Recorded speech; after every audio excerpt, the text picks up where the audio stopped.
जरूरत में संसार चल रहा है। ये जरूरत शरीर की थी, हमने इस जरूरत को अपना जरूरत समझ लिया, और हम जैसे ही मैंने अपना जरूरत समझा, मैं उस परम सत्ता से अलग हो गया। अब मुझे समझ में नहीं आ रहा है मैं क्या करूं। इसलिए पहले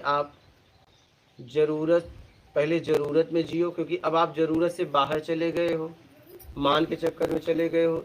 तो पहले अपने तरीके से चाहिए उसका त्याग करो, जरूरत में आओ। एक समय ऐसा आएगा कि आपको पता चल जाएगा कि ये तो शरीर की जरूरत है, मेरी नहीं। तो फिर मेरी जरूरत क्या है, फिर आप उसके बाद उसकी खोज चालू हो जाएगी जहां से आप हो। समझ रहे हो? संसार को अगर वो चलाता ना, तो संसार इतना गंदा नहीं होता। क्या ये जितने भी पृथ्वी पर हैं, मानव शरीर को कर्ता का अधिकार दिया गया है, बाकी शरीर को भोग भोजन है, वो प्राकृतिक जीते हैं।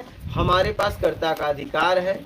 हम सात्विक, तामसी, राजसी कोई भी प्रवृत्ति अपना सकते हैं। राजसी प्रवृत्ति अपनाएंगे, तामसी प्रवृत्ति अपनाएंगे, तब तक बाहर रहेंगे। सात्विक प्रवृत्ति अपनाएंगे तो अपने स्व तक पहुंचेंगे, स्व के द्वारा उस परम ब्रह्म तक पहुंचेंगे। लेकिन जिस स्थिति में मैं हूँ, इस संसार को चलाने वाला इस समय जो भी मेरे साथ हो रहा है, उसका जिम्मेदार एक व्यक्ति है, वो मैं और मेरा कर्म।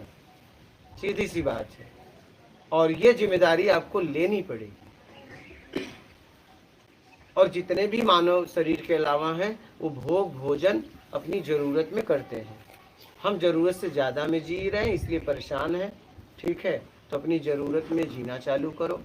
फिर क्या होगा पता चलेगा। एक दिन ऐसा समय आएगा कि मेरी ज़रूरत तो नहीं है, शरीर की ज़रूरत है। जब ये होगा तो आप शरीर को और अपने आप को अलग देख पाओगे, और आप बाहर के रूप से मुक्त होगे, स्वरूप में आओगे तो आपको आत्म का बोध होगा, और इस रूप से मुक्त होगे तो आपको ब्रह्म का बोध होगा, ब्रह्म का ज्ञान होगा।